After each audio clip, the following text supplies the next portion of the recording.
Salut à tous, je m'appelle Estelle et je suis passionnée depuis toujours par les chiens guides d'aveugles. Bénévole pour cette cause à Paris depuis des années et aujourd'hui à Lyon, j'ai lancé le podcast Futur Chien Guide étant persuadée que l'univers des chiens guides d'aveugles mérite d'être mieux connu par tous, afin que chacun puisse y trouver sa place. Mais savez-vous que seuls 1% des déficients visuels sont accompagnés d'un chien guide ?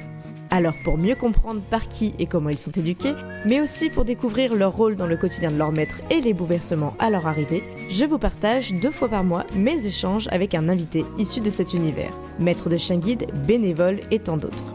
Pour en savoir encore plus, n'oubliez pas de vous inscrire à ma newsletter mensuelle pour découvrir les coulisses du podcast, les actualités des chiens guides et bien sûr des nouvelles de mes invités. Demander un chien guide n'est pas un automatisme, qu'on soit aveugle ou malvoyant comme Dominique. Mais une fois un toutou à ses côtés, il nous raconte comment l'arrivée de Monty l'a bouleversé au point d'en écrire un livre. Même si le projet était tout autre à l'origine. Ce directeur de théâtre a en effet découvert les chiens guides sur le tard, à l'approche de la retraite par une rencontre fortuite sur un marché. Une telle découverte que la semaine suivante, il rédigeait le dossier complet pour sa demande de chien guide, au point presque de regretter de ne pas y avoir pensé plus tôt. Et maintenant, place à l'épisode.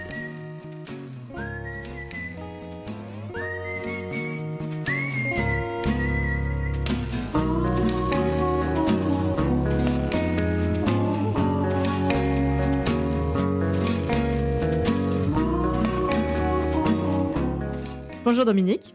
Bonjour Estelle. Merci d'avoir accepté mon invitation sur le podcast Futur Chien Guide. Est-ce que pour commencer, tu pourrais te présenter en 3 mots pour te décrire et 3 mots pour décrire ton chien ? Alors en 3 mots, je suis un monsieur d'un certain âge, avec pas mal de dizaines devant le zéro. Mon premier chien guide, j'ai eu une vie professionnelle très chargée puisque j'ai été producteur de spectacles et directeur de théâtre. Et maintenant, je suis un jeune retraité. Voilà. Moi, je voudrais 3 petits mots qui te Ah, représentent. Désolée. C'est vrai qu'on utilise souvent cette expression 3 mots pour, mais moi je la prends au pied de la lettre en 3 mots. Le premier mot serait quoi ? je suis un homme heureux à ce moment-là. Je suis un homme heureux. Ouais, ça fait 5. J'enlève Donc, je suis un homme heureux. on va prendre heureux. Est-ce qu'il y a un deuxième mot pour un trait de caractère, quelque chose comme ça qui te représente ? Sensible Ouais, et optimiste. optimiste. J'adore tes 3 mots. Heureux, sensible et optimiste. Vraiment, ça fait écho chez moi. Du côté de mon petit, de ton chien, comment tu le décrirais avec 3 caractéristiques ? Alors, d'abord, il est très beau. Voilà, c'est un beau chien, magnifique. Il est intelligent, très intelligent, et il est très aimant. Donc, ça fait beau, intelligent, aimant. Je suis pas gâteux, hein, absolument pas gâteux. Absolument pas. Et puis, on va en parler. Tu en as surtout donné plus de 3 mots dans ton livre, puisque tu as écrit un livre qui porte le nom de Monty. Comment on en vient à écrire un livre sur son chien ?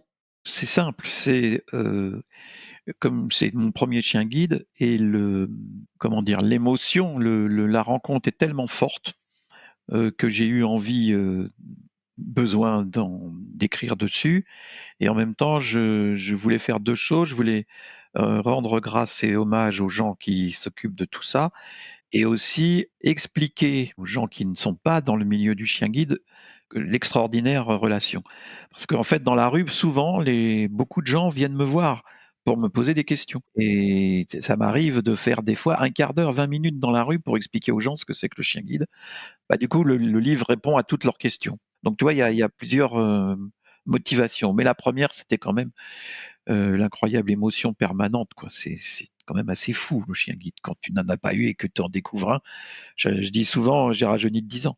Fort de toute cette émotion, tu as eu besoin de poser ces mots sur le papier, avant tout pour toi, puis ensuite c'est devenu un livre ou tu as tout de suite eu l'idée de je vais témoigner, il faut que je fasse un livre ? Au départ, j'ai même écrit au départ une petite pièce de théâtre, tu vois. Et puis, C'est plutôt ton milieu, le théâtre, parce que normalement. oui, c'était mon métier. Et puis, on va être très honnête, je l'ai montré à des copains, ils m'ont dit, mais c'est nul ton truc. Ah bon ? Donc j'ai dit, ok, je vais faire un roman. Tu avais écrit une pièce de théâtre, ça m'intéresse parce que tu nous as parlé un petit peu de ta vie d'avant. Le théâtre et toi, c'est une longue histoire d'amour aussi. Oui, bah oui. Donc si tu veux, c'était un peu compliqué parce que je mettais 3 chiens sur scène et 3 hommes. Donc on aurait pu mettre des grandes marionnettes, tout ça. Mais enfin bon, mes copains m'ont dit, écoute, non, c'est trop compliqué ton truc. Et comme c'est comme des copains qui sont haut placés dans le milieu du théâtre, j'ai écouté mes copains et j'ai fait un roman. Tu as été, notamment dans ta carrière, aux commandes du Théâtre des Bouffes Ouais, parisien, c'est ça? absolument, absolument. C'est assez fou pour un malvoyant, mais oui, oui, ça s'est terminé comme ça. Comment t'en es arrivé jusque-là? Enfin, moi, ça me questionne, hein, Parce que j'ai commencé, il y a très, très, très longtemps, ma carrière comme, directeur de tournée. Là, je voyais, encore un petit peu et puis, j'ai fondé avec des copains un spectacle qui s'appelait Le Quatuor, qui a beaucoup bien marché et après, de fil en aiguille, si tu veux, j'ai produit plein de choses et j'ai monté une boîte et du coup, j'étais patron et quand tu es patron, tu peux avoir une secrétaire qui te lit tout, qui t'aide, et cetera, et cetera.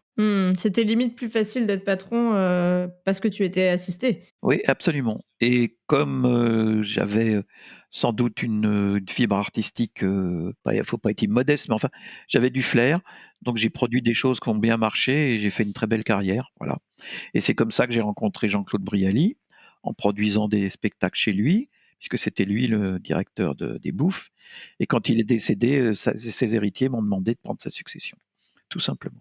J'ai toujours eu des équipes autour de moi très compréhensives, qui comprenaient que j'y voyais pas et qui me décrivaient par exemple les décors. Ils me décrivaient les décors qu'on allait avoir. Et j'avais une lectrice hein, pour lire les pièces, pour tout ça, j'avais une lectrice. Ce qui est fort agréable. Et d'ailleurs, je crois que dans l'écriture de ton livre, c'est un peu ce que tu as fait aussi. Tu l'as d'abord écrit et ensuite tu l'as fait relire. Par ma lectrice habituelle. J'avais l'habitude de l'entendre. Quand tu écoutes un écrit avec une lectrice, tu ressens le rythme différemment. C'est-à-dire, quand j'ai écrit le livre, je l'ai écrit avec la synthèse vocale. Moi, je n'ai pas braillisse parce que je suis tombé malvoyant trop tard. Donc, je peux lire une boîte de médicaments, mais je peux pas lire 150 pages. Et donc, j'ai tout écrit sur l'ordinateur et avec JAWS. La synthèse, si tu veux, te donne pas le rythme humain. Oui, oui, moi je le vois, rien que quand, j'écris mes introductions et mes conclusions de podcast, ce qui est très court.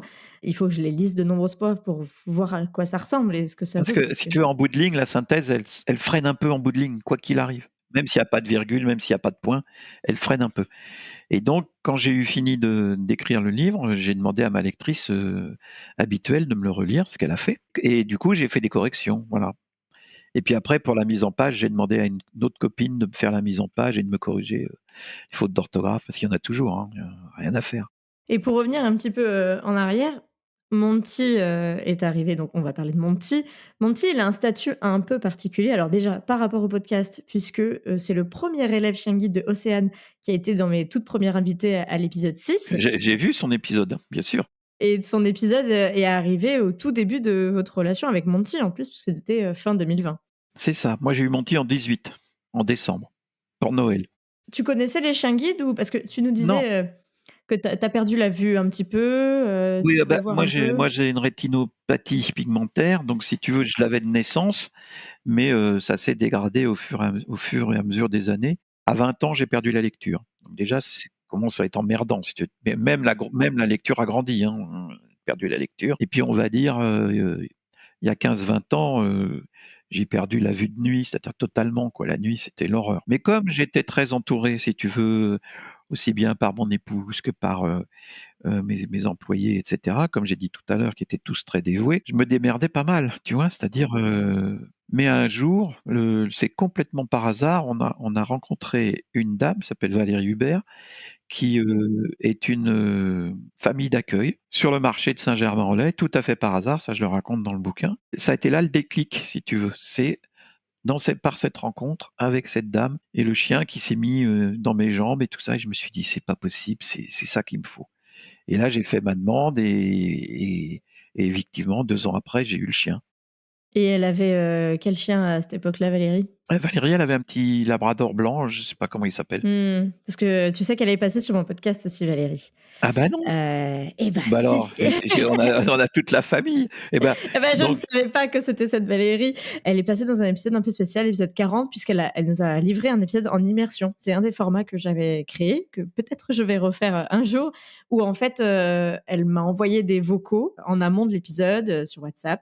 Et puis j'ai intégré ces vocaux-là dans l'épisode. On a parlé de l'arrivée d'un nouveau futur chien guide. Pour le coup, elle venait d'accueillir le jeune Scar, qui était un golden, ah non, c'était pas retriever. Scar. Je le connais Scar, c'était pas Scar, c'était pas Et Scar. oui, ça devait être, alors Paddy, c'est pas possible, Nia, c'est une golden doodle, peut-être Mystique, Lorne, quelque chose Bah comme tu ça non, dans c'est les avant années Monty, 2010. tu vois? Donc c'est un L, je pense, un truc comme ça, un chien en L, Ouais, c'est peut-être Lorne alors. peut-être bien. Mais il était tout petit. C'est un chien qui avait, je sais pas, 4-5 mois, pas plus. Ah Tout petit, ouais! tout petit. Donc tu les croises sur le marché et tu découvres le chien guide, en vrai, on va dire, parce que tu avais déjà des notions de ce que Non, pas c'était du quand tout. même. Aucune notion. Et du coup, une semaine après, je suis à l'école, je fais ma demande, tu vois? Parce que là, par contre, j'avais ressenti très profondément que c'était pour moi. Bah, après, j'ai fait on va dire le grand processus, hein, c'est long, hein. Faut une grande patience, hein. Voilà, les cours de locomotion, gna gna gna, enfin tout, quoi. Tu avais pas du tout la canne quand tu te débrouillais avec, Si, si, j'avais la canne, mais j'ai toujours détesté la canne, mais j'avais une canne, oui, bien sûr. Toujours détesté. D'ailleurs, dans le bouquin, je lui mets un bon coup à la canne. Non, non, je déteste la canne. Le Monty, il y a une autre particularité, c'est que c'est le millième chien de l'école aussi. Donc c'est par lui-même, c'est déjà une star, ce chien. Et du coup, ça t'a amené à faire des choses un peu particuliers, dès son arrivée Oui, ou? oui, dès son arrivée, on a fait un Drucker.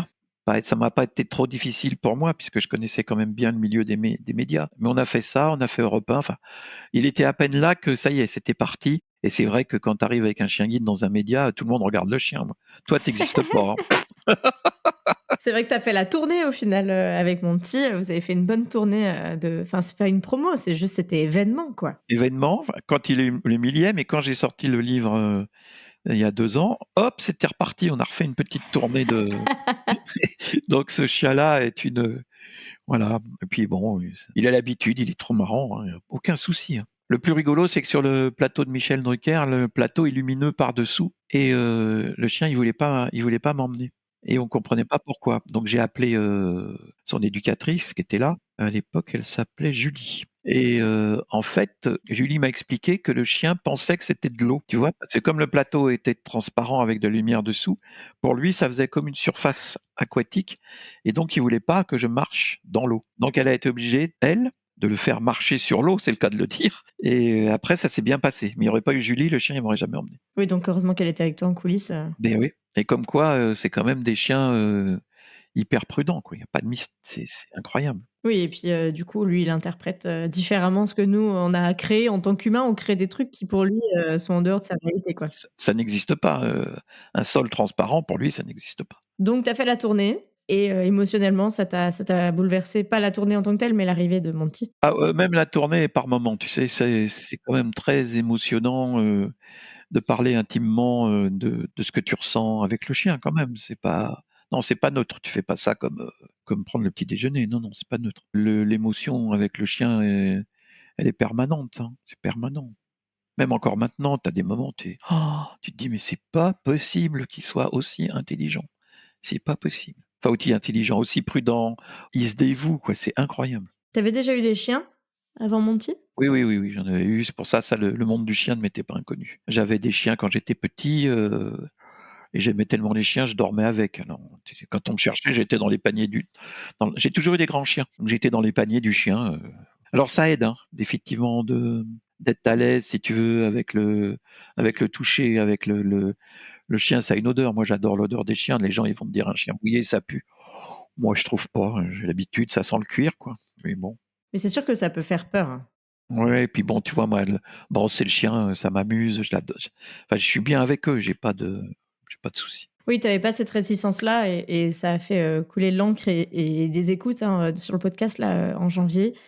J'ai échangé avec Léana, qui pour le coup, elle, avait la phobie des animaux. Enfin clairement, donc la jeune Léana, jeune adolescente et en fait ses parents lui ont mis un ultimatum au bout d'un moment en disant: «Bah écoute, va faire ce week-end découverte à la Fondation Frédéric Gaillane, va voir ce qui s'y passe et après on en reparle dans le sens, si c'est non, quoi» et je le dis, dans l'épisode, donc c'est les 71, je vous encourage à aller l'écouter.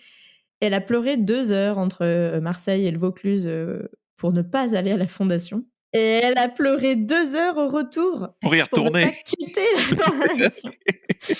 Mais comme tu dis, voilà, elle est dans le noir complet et par rapport à l'appréhension de l'animal, du chien, de sa truffe, elle en parle très précisément. C'est compliqué pour elle, un animal, c'était sale, inintelligent, inutile, et tout animaux confondus, tu vois? Et là, elle a découvert en fait que, bah, ça pouvait être plus que ça et aujourd'hui elle a Swing à ses côtés et C'est une boule d'amour, hein, surtout. Et bon, et moi, en dehors des chiens, j'ai toujours eu des chats en plus, tu vois, donc je suis non, non, ça, j'ai pas de. Et j'ai été élevé avec des tas d'animaux, les poules, les lapins, donc je connais tous les animaux, j'adore les animaux. Donc j'avais pas cette réticence-là, bien au contraire, tu vois, bien au contraire. Moi, quand je vais encore beaucoup à l'école parce que ça m'amuse. Moi, tu me mets au milieu de 30 chiens, je m'assois par terre et je m'amuse, hein, j'ai aucun souci. C'est ce que tu voulais faire sur scène, du coup, avec la pièce de théâtre Oui. Monty à l'origine. Elle s'appelait Monty aussi, du coup? Bah oui, elle se serait appelée Monty, oui. Est-ce que c'était le même pitch que le livre ou rien à voir? Non, un peu le même pitch, mais c'est vrai que dans le théâtre, il faut des rebondissements et là, j'en ai pas vraiment, si tu veux. Enfin, il faut inventer une histoire que j'ai pas trouvée. C'était la première fois que tu écrivais non, c'est pas la première pièce de Non, théâtre que tu as écrit, non, c'était enfin, la énième. j'ai jamais travaillé seul, mais j'ai beaucoup travaillé en équipe. Oui, c'est ça, c'est ce que je me disais. Là, c'était la seule qui sortait Oui, la de seule tout seul. uniquement.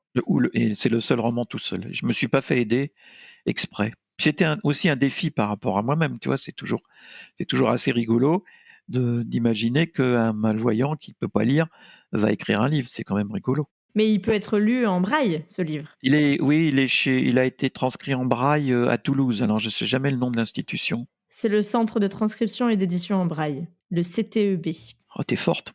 CTEB, voilà, de Toulouse. Et il a été lu aussi, chez Valentin Houy et chez, Bibliothèque, comment elle s'appelle celle-là? Bibliothèque Suisse romande, je crois. Tous les malvoyants qui écoutent, ça se trouve sur les bibliothèques sonores et ça se trouve dans le CTEB, comme tu le dis toi-même. Voilà. Donc c'est accessible à tous. Oui, Tu as dû faire des concessions quand tu es passé de parce que moi ça m'interroge cette pièce de théâtre avec 3 chiens, comment tu avais envisagé ça? Ils étaient 3 sur le plateau? j'aurais mis soit des acteurs, soit des marionnettes. J'aurais pas mis des vrais chiens, c'était pas possible parce qu'il fallait qu'ils parlent. Oui, c'est ce qu'on voit dans le Ah livre, ben, hein, chez il y en moi, a les chiens plusieurs qui parlent. parlent. Alors là, je me suis pas forcé parce que moi, je les entends parler, donc c'est pas. Alors ça, je le dis pas trop souvent parce que si tu veux, au Moyen Âge, on m'aurait mis sur un bûcher direct. Mais mais mais moi, je les entends parler, tu vois? Enfin, je sais pas comment expliquer ça autrement. Mais donc dans le livre, je me force pas, tu vois? Alors est-ce que c'est mon imagination, tout ça? Mais dans le livre, les chiens, ils parlent, mais pour moi, c'est facile, ils sont vraiment comme ça. Et il y a 2 chiens dans le livre, donc il y a un chien qui s'appelle Maga, qui en réalité s'appelle Melba. Melba et Monty, ils ont passé un temps fou ensemble. Ils étaient vraiment, amoureux les 2 chiens. Donc il y a une petite histoire d'amour entre les chiens, je l'ai pas inventé, c'était vrai. Et tu as fait des concessions entre, la pièce de théâtre et le livre? Oui, oui, beaucoup. Non, j'ai pas fait de concession, le livre, je l'ai complètement réécrit différemment, oui. Non, ça a rien à voir. Et donc on parle de Monty, mais on parle pas de Dominique dans le livre. Non, parce que je l'ai romancé pour pouvoir y adjoindre d'autres témoignages que le mien. L'idée c'était de prendre un peu de hauteur du coup. Oui, et j'y ai fait une petite histoire aussi, une «amourette» entre guillemets, pour pouvoir donner la parole à une femme. Parce qu'un point de vue de femme, c'est pas le même qu'un point de vue d'homme. Tu vois, par exemple, je cite une chose vraie que moi je n'imaginais pas, c'est que la femme dont je parle, qui est jolie, et c'est un témoignage que j'ai eu, et ben dans le métro, «Vous voulez que je vous aide mademoiselle?» et paf, une main aux fesses. Ça, c'est quand même, c'est terrifiant, quoi. C'est terrifiant. Un autre témoignage, elle m'a raconté, un jour, elle se fait draguer, elle est à une terrasse de bistrot, elle dit au mec qu'elle est malvoyante, le mec, il la croit pas parce qu'elle a des belles lunettes puis qu'elle est très jolie. À un moment, elle veut aller aux toilettes, elle dit: «La porte, elle est ouverte ou fermée?» Le mec lui dit: «Elle est ouverte» et la porte, elle est fermée, elle se prend la porte. Voilà, donc ça, je pense pas que ça puisse arriver à un homme, si tu veux, par exemple, tu vois? C'est des choses comme ça. Et puis, du coup, ça m'a permis aussi ce personnage-là, elle a déjà eu un chien. Donc ça permet d'avoir la discussion entre le novice que j'étais et la personne qui a déjà eu un chien, qui reprend un deuxième chien et qui a donc, une autre appréhension du chien. Donc ce que je comprends en fait, c'est que c'est un en lisant, la couverture, on pourrait se dire Dominique Dumont, Monty, c'est ta biographie romancée, enfin biographie avec Monty romancée, on pourrait se dire ça. Et en fait, ce que tu as voulu en faire, c'est, partager plus que ton témoignage, mais aussi les Absolument. témoignages que tu avais recueillis, Faire des agglomérats de témoignages puisque quand tu es à l'école, tu as déjà les 15 jours de remise, ce qu'on appelle, hein. Enfin, pour ceux qui savent pas ce que ça veut dire, c'est, pendant 15 jours, tu es en internat et tu apprends comment vivre avec le chien et comment comprendre son langage. Mais nous, on était 5, par exemple, pendant ce moment-là. Donc ça veut dire que pendant 15 jours, tu es 5 malvoyants en train de ramer pour comprendre comment ça marche. Et évidemment, le soir, tu te racontes. Donc déjà, tu as 5 témoignages. Je suis allé beaucoup aussi ce qu'on appelle les détentes. Donc c'est ces moments où tu emmènes ton chien à l'école et là, de nouveau, tu es 4 ou 5 avec des chiens juste pour que les chiens aillent courir en forêt et toi, tu es avec des bénévoles et cetera. Donc pendant ce temps-là, on se parle. Donc tout ça, c'est des anecdotes, c'est des choses que donc dans le bouquin, c'est pour ça que je me suis pas mis moi parce que j'ai trouvé que c'était plus riche de tu vois, d'agglomérer toutes les anecdotes que je pouvais recueillir. Il y en a une qui est pas, par exemple, que j'adore, mais qui m'a été racontée après. C'est une malvoyante charmante, s'appelle Paul. Elle m'a raconté un jour, il y a une dame qui arrive enfin près d'elle, qui caresse le chien, qui parle au chien, qui dit oh t'es beau, quel beau chien. Oh là là, bon faut que tu t'occupes bien de ta maîtresse. Hein. Oh quel beau chien. Au revoir. Elle n'a pas dit un mot à la malvoyante. Elle a parlé Elle qu'au a chien. parlé que à Pookie. C'est ça, c'est Ah oui, ouais, le c'est chien de Pookie. Paul, ouais. Ah bon, tu vois, une histoire comme ça, si j'avais pas ça, je l'ai su quand le livre était imprimé. Voilà exactement le type d'histoire que j'aurais mis dans le livre, parce que je trouve ça absolument, absolument génial. C'est-à-dire, si tu veux, quand je dis que quand tu as un chien, les gens, ils voient d'abord le chien, là, c'est poussé à l'extrême, quoi. Ah oui, non mais moi je te confirme, hein, même en tant que famille d'accueil, des fois, tu es obligé de dire et je le dis souvent, sur le podcast, hein, tu es obligé de dire qu'il y a quelqu'un au bout de la laisse. C'est-à-dire que en fait, les gens, ils voient le chien. Là, ils l'ont tout à fait fait avec, Paul et Pookie. Pour l'histoire, Paul et Pookie aussi, je connais bien leur histoire parce que je connais très bien la famille d'accueil de Pookie, qui est passée, aussi sur le sur le podcast, qui est un jeune couple tout à fait charmant, Tom et Charlotte et pour le coup, c'était mes deuxièmes invités donc voilà, ça c'est un On peu, connaît tous les mêmes, hein, comme tu enfin bon, c'est normal. et du côté de Pookie, bah, j'ai eu l'occasion de faire un épisode avec Paul. J'avais envie, 1 an après de faire la Et suite Paul, elle est de géniale, je l'aventure. l'adore. Voilà et vous pouvez la retrouver dans l'épisode 19 et elle est hyper dynamique aussi et avec Pookie encore plus. Bah oui, bah comme moi. Moi, j'étais quand même très dynamique, mais alors avec mon c'est-à-dire que quand tu as un chien guide et que tu as la patate intérieure, tout est possible, c'est pas compliqué, tout. Tu plus de limites. Non, moi je n'ai aucune limite. J'ai fait mon épouse au départ, évidemment, était carrément inquiète, si tu veux, parce que elle disait ouais, c'est la vie de mon mari, gna gna. Bon, donc au début, elle nous suivait de loin, tout ça. Puis c'est quand elle a vu comment ça marchait, comment le chien s'asseyait au ligne, comme tout ça. Bon, elle s'est tranquillisée. Puis un jour, j'ai dit écoute, c'est pas compliqué, on va faire une expérience. Je vais faire l'aller-retour Venise avec mon chien, tout seul. Et donc j'ai fait le bus pour partir, l'aéroport de Roissy, arrivé à Venise, le bateau pour aller à Venise. Bon, dans Venise, l'hôtel, 2 jours tranquille, retour. Tout ça avec le pépère. Extraordinaire. Et le tout dans une bonne humeur générale. Hein. Sans galère, sans rien, juste, la joie d'être ensemble. Ah bah oui. Tu sais que c'est Dorian, je pense que tu la connais parce que tu partages peut-être des détentes avec elle, Oui, Dorian, je la connais aussi, bien sûr. qui m'avait raconté dans l'épisode 39 ou ailleurs, je sais plus si on en a parlé dans l'épisode. Mais en tout cas, elle me disait qu'en fait, elle avait plus confiance en ses chiens que dans les humains. Et du coup, son mari, pour le coup, le prend un peu mal. Parce que quand ils sont ensemble maintenant, depuis qu'elle a des chiens guides, donc Phénis qui a rejoint les étoiles et maintenant Polly, bah, elle préfère que ce soit les chiens qui la guident plutôt que les humains. Parce qu'elle se dit, bah, en fait, le chien, c'est son job. Il va rien manquer, alors que les humains, ils peuvent avoir la tête ailleurs et manquer Moi, je de le vie. dis pas trop fort, mais je le pense. Oui, oui, avec Dorian, on a fait pas mal de sensibilisation ensemble. C'est comme ça qu'on se connaît. Donc ce petit test à Venise, pour toi, a été concluant. A été formidable et ça a tranquillisé mon épouse. Depuis, c'est bon, on se dit attends, ça va, ils peuvent tout faire. Tu vois, prendre le bus, l'avion, le bateau, tout, tout, tout, tout. Voilà. Et puis c'est vrai que quand tu es avec un chien guide, les gens, d'abord, ils sont vachement émus par le chien, comme je t'ai dit. Ils sont émus par le rapport entre le chien et l'homme. Ils sont admiratifs et presque envieux entre guillemets. Tu vois, il y a cette relation magique, ça les fascine.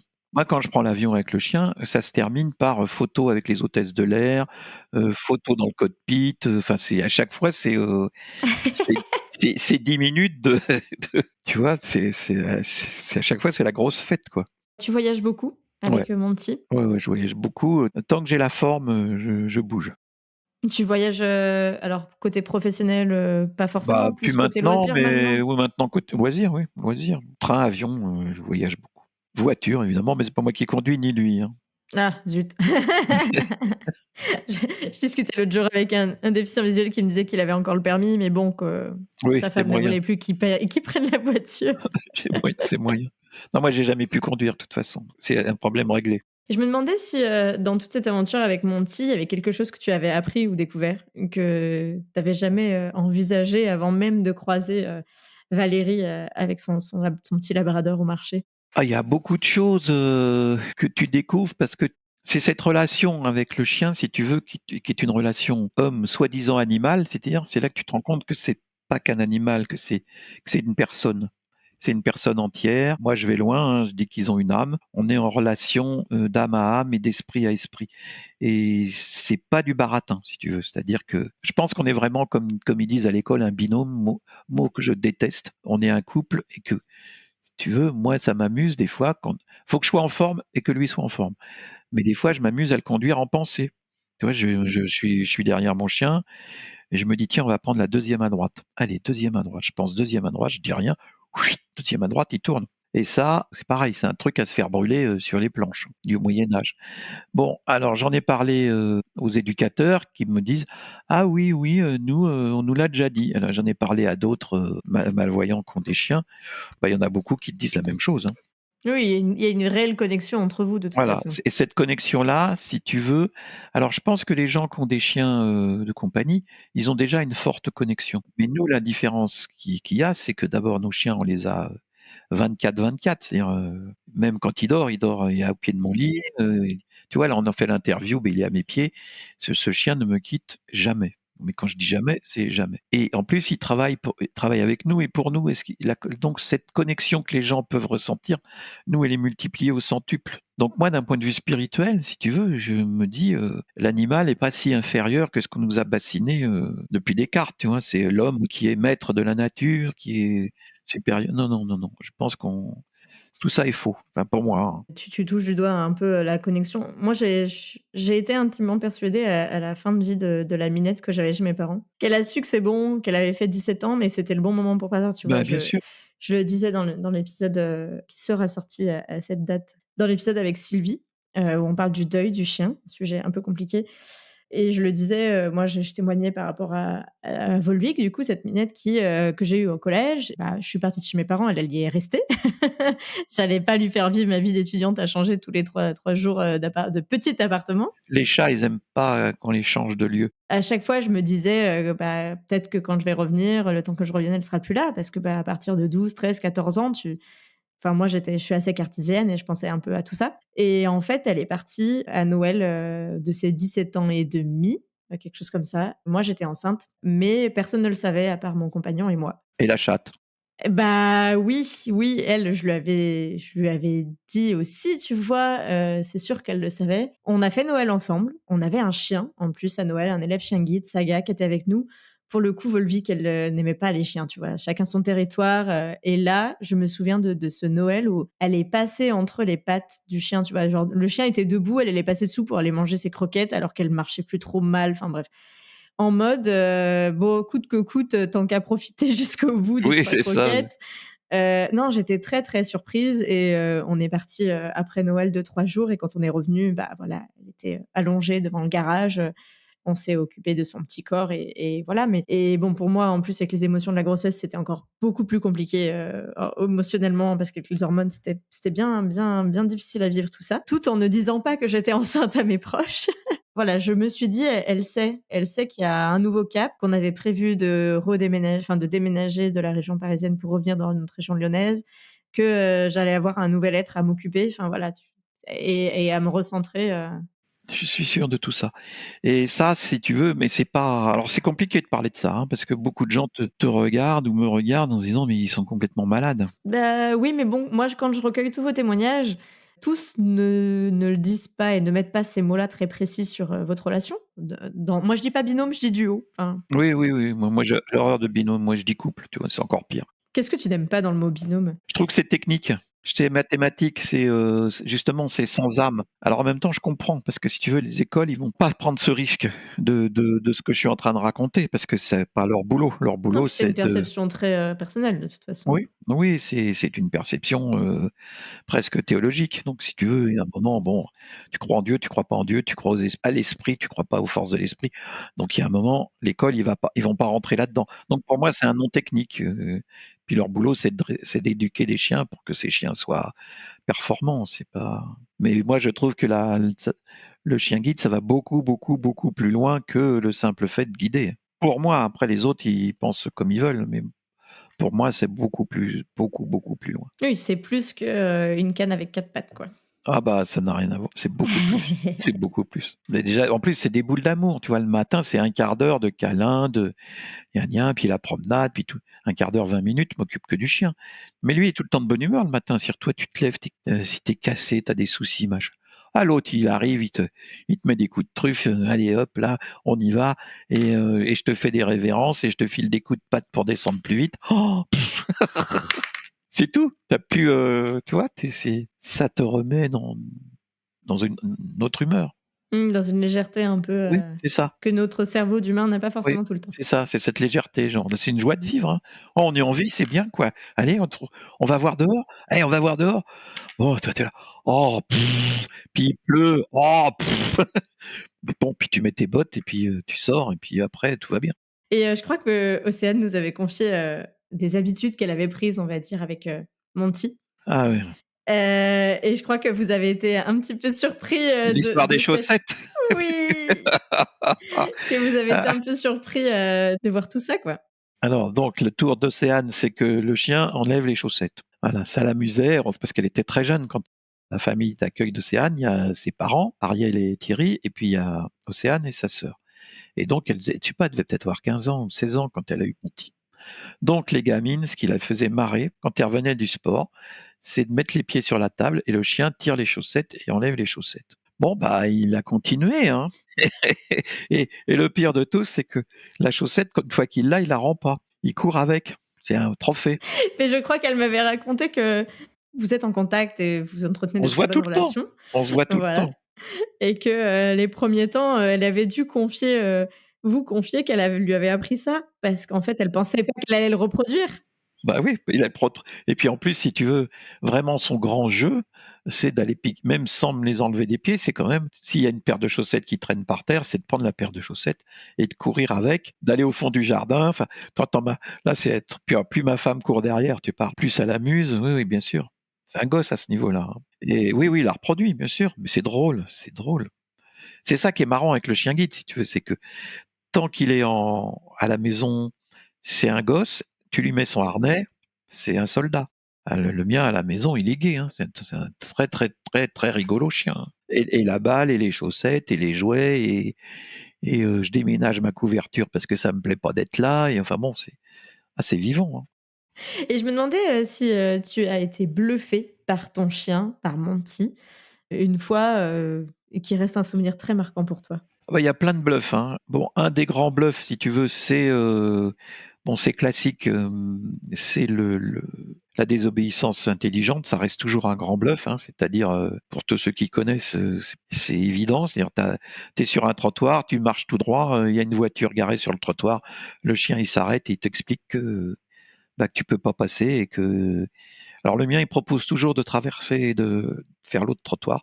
Tu as d'autres chiens qui passent par la rue, mais enfin le mien, lui, il préfère changer de trottoir. Bon, ça, je suis plus bluffé, mais je suis quand même bluffé à chaque fois parce que c'est tout de même, que ce soit une voiture, un trou, des trottinettes, etc. L'autre truc qui m'a bluffé, mais absolument incroyable, pour des raisons professionnelles, je dois aller à Nancy, donc une ville que je connais pas du tout. Donc me voilà parti à Nancy, gare de Nancy, et de la gare de Nancy, il faut que je trouve l'hôtel. Donc là, je demande parce que je suis paumé, hein. C'est pas trop compliqué, on va dire. C'est pas trop compliqué. En gros, c'est tout droit, puis une fois à droite. Enfin bon, à force de demander, on y va, on arrive. Bon, je reste à Nancy une nuit pour le travail. Je rentre à Paris. 3 mois après, je retourne à Nancy et je retourne dans le même hôtel. Et à la gare, le chien part. Je suis mon chien, il m'a amené à l'hôtel. C'est incroyable. C'est-à-dire, si tu veux, une ville qu'on ne connaissait pas, on y allait une fois, on a fait le parcours aller-retour une fois. 3 mois plus tard, direct, il m'emmène. Je trouve ça, c'est bluffant de chez bluffant. Ils ont une mémoire, on se le dit à chaque épisode, hein, mais je le redis encore une fois, ils ont une mémoire quand même. Nous, on pourrait pas, hein. Tu vois, tu te rends compte du truc. En plus, c'est une ville, quoi. C'est pas la campagne, hein. Oui, il y a beaucoup de changements de direction, Des de choses qui ont obstacles, pu ouais. changer aussi, Ouais, bien dans les sûr. repères, Ah ça, je suis bleu. Alors voilà, c'est ça. Ça me bluffe. C'est-à-dire, tu fais avec Monty, tu fais un parcours une fois ou deux, et après, il reconnaît. Ça, c'est génial. C'est absolument génial. Et est-ce qu'il y a des lieux, où vous êtes allés, un peu exceptionnels? Tu nous as parlé du plateau de Michel Drucker, qui à mon avis, est quand même un grand lieu. Est-ce qu'il y a d'autres lieux où tu aurais jamais été s'il y avait pas eu, Monty à tes côtés? T'es retourné au théâtre, j'imagine? Au théâtre, j'y vais tout le temps. Mais ça, il a l'habitude. Comme je dis, c'est le chien le plus cultivé de tout Paris. Parce que il a vu au moins 40 pièces de théâtre. Et quand j'étais d'Irlo, on assistait à beaucoup de répétitions. Donc là, Monty, lui, il a l'habitude. Hein, il se couche sur la moquette et puis il dort. Je dis pas qu'il écoute toutes les pièces. Il dort beaucoup. Mais enfin, il y a des spectateurs qui dorment aussi. Hein. Non, qu'est-ce que j'aurais jamais fait avec le chien Non, j'avais été j'ai fait l'anniversaire de Louis Braille. Là, c'était beau, ça. On a fait au Panthéon. On était un paquet, hein, mais c'était vachement bien. Donc ça, j'aurais jamais fait, mais donc j'étais jamais allé au Panthéon, c'était bien. Oui, avec Monty, t'as basculé aussi peut-être dans cette sphère Oui, bien où il sûr. y a plus de malvoyants dans ta vie et de collègues malvoyants dans ta vie que ce qu'il n'y avait avant. Je fais beaucoup de sensibilisation pour l'école. Je suis un fan quand même. Je suis un fan absolu du chien guide. Il y a pas, je dis toujours, je ne comprends pas pourquoi j'ai pas pris un chien avant, quoi. C'est complètement ridicule. Ça change tellement la vie, c'est formidable. C'est parce que tu y avais jamais pensé ou Bah parce oui, que c'est ce que je t'ai dit. Et puis j'étais quand même, j'étais bien réadapté avec toute mon équipe autour de moi. J'étais bien secondé. Mais là, ce qui est extraordinaire, c'est que c'est le retour en autonomie. Qui est, au lieu d'emmerder le monde, ben, t'es avec ton chien, puis tout va bien. tu regrettes un peu du coup? Ouais, de pas en avoir pris avant, oui. Ah oui. Mais bon, faut jamais regretter. Peut-être que j'étais pas prêt, tu vois, dans ma tête, hein, va donc savoir. Est-ce que ça a un sens qu'il soit arrivé à ce moment-là ou pas? Moi, je pense que oui. Il y a toujours un sens. Voilà, faut être prêt. Et puis bon, ma vue, enfin, la nuit, ça devenait quand même catastrophique. C'était impossible la nuit, ça devenait impossible. Et je travaillais la nuit. Donc si tu veux, toi, la nuit, c'était taxi, il fallait que quelqu'un me mette dans le taxi et que le taxi me mette devant ma porte. Donc, T'as été combien de temps en activité avec Monty du coup? Il t'a suivi pendant combien de temps dans ta vie de dirlo comme tu dis? oh, un paquet, hein. Je sais pas, mais pas Quelques mal. années en tout Oui, cas où il t'a quelques années, suivi. oui. Oui, oui. Et alors, ce qui était très sympa, très, très sympa, c'est qu'il avait aussi le contact avec bon, le personnel du théâtre, c'est normal, mais avec les acteurs. Il montait dans les loges, tranquille. C'était devenu la mascotte du théâtre, tu vois. Alors, et ça, donc, il a fréquenté de grands acteurs. Tu vois, c'est mignon, quoi. Tu vois, et ils étaient contents. C'était là que tu vois aussi que dans le milieu du travail, un chien, c'est extraordinaire. Et ça, moi, je l'ai vu rien qu'en ayant des relais, tu sais, à mon travail quand je travaillais pour les éleveurs de chèvres à Paris. Et ouais, ça apporte quelque chose quand même. Mais bien sûr, moi, quand j'arrivais au théâtre, on commençait soit 11h, soit 14h, si tu veux. Bah, le chien, j'enlevais le harnais, tout ça. Bah, il commençait par faire le tour des bureaux. En gros, tout le monde perd 10 minutes, mais en gros, tout le monde est de bonne humeur. Les 10 minutes que tu perds, tu les regagnes en ambiance, et tout le monde a la patate après. Les jours où j'avais des chiens, le premier jour où j'avais le chien en relais au bureau, en tout cas, même si j'avais commencé le relais sur un week-end ou autre, je faisais le tour des bureaux pour dire voilà, cette fois, pour info. Mais ouais, tout le monde changeait, les visages s'illuminaient quoi. Alors t'imagines, quand c'est le chien qui vient presque tous les jours, il avait ses jouets hein, au bureau.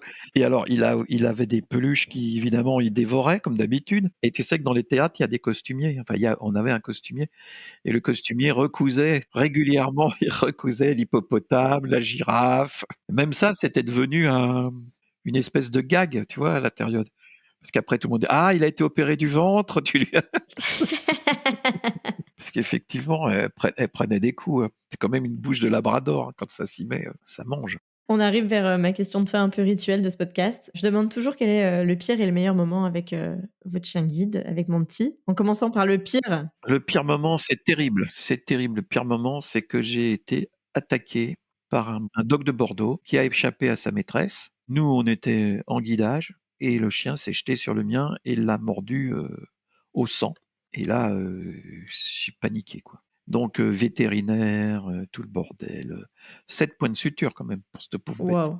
À quel endroit il l'a mordu? Sous la patte arrière, à l'aine, quoi. Ça, c'est le pire moment parce qu'en plus, c'est l'impuissance totale.